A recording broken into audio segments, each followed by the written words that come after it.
High and hello everyone, welcome my first new blog. তো আজকে আমাদের পাড়ায় শনি পুজো, তো আমরা সেখানেই যাচ্ছি তিনজন মিলে।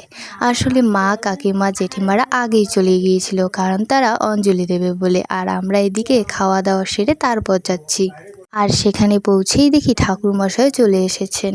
সবাই মিলে পুজোর তোড়জোড় শুরু করে দিয়েছে। ক্যামেরাটা অন করতেই দেখো মা আর দিদি লজ্জা পেয়েছে। তারপর আমি প্রণাম করে সবার সঙ্গে বসে পুজো দেখছিলাম। পুজো দেখতে কার না ভালো লাগে বলো? আসলে দিদি আর আমি ভাবছিলাম আমরাই হয়তো পুজোর সব শেষে এসেছি, কিন্তু না, তারপরেও এক মহান ব্যক্তির দেখা পাওয়া গেল। তার তো আর হাসিই থামে না। পেছনে ঘুরতেই দেখি দাদাদের সব কাণ্ড কারখানা। কিছুটা এগোতেই দেখি প্রসাদও প্রায় হয়ে এসেছে। হঠাৎই দেখলাম আমাদের গ্রামে এত বড় কুয়ো ছিল, আমরা জানতামই না। আসলে বাসনপত্র ধোয়ার জন্য জল তুলছিল, পরে আবার সেটা ভালো জল দিয়ে ধুয়ে নেওয়া হয়েছিল।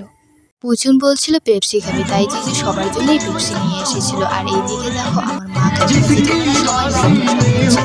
এরপর সন্ধ্যার আগে আগে আমরা সবাই মিলে প্রসাদ খেতে বসে গিয়েছিলাম। আমাদের প্রসাদ খাওয়ার শেষে দেখলাম দিদিরাও চলে এলো সবাই মিলে প্রসাদ খেতে। তো আজকের ভিডিওটা এ পর্যন্তই। ভালো লাগলে লাইক, কমেন্ট, শেয়ার এবং চ্যানেলটিকে সাবস্ক্রাইব করে দিও। Tata, bye bye.